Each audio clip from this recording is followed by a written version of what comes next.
Hola a totes i a tots. Avui parlarem de l'expiació.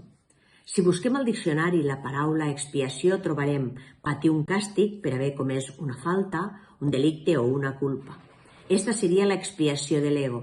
Sempre va acompanyada de dolor i al llibre la trobarem escrita en lletra minúscula.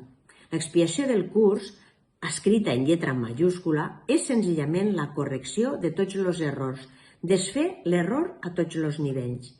I quin error? Pues l'únic error possible, l'error de pensament, d'interpretació o de percepció, la creença en la separació. L'expiació és un acte d'amor, és la lliçó final, l'últim milagre, l'única defensa que no és una espasa de doble tall, perquè tan sols pot sanar. Per al curs, el pecat no existeix, és una falta d'amor. Tan sols existeix l'error, i l'error sempre se pot corregir.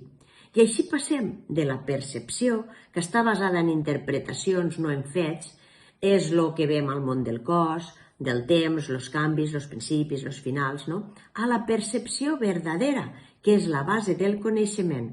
És deixar de percebre per començar a veure. I l'expiació podríem dir que és un remei, no? Els seus passos se podrien resumir d'esta manera. Reconeix en primer lloc que el que estàs experimentant és por. La por procedeix d'una falta d'amor. L'únic remei per a la falta d'amor és l'amor perfecte, i l'amor perfecte és l'expiació. Nosaltres, per nosaltres mateixos, no podem fer-la. Simplement, el que sí que ens correspon a nosaltres és reconèixer que tenim un error, que hem comès un error, i decidir entregar-ho.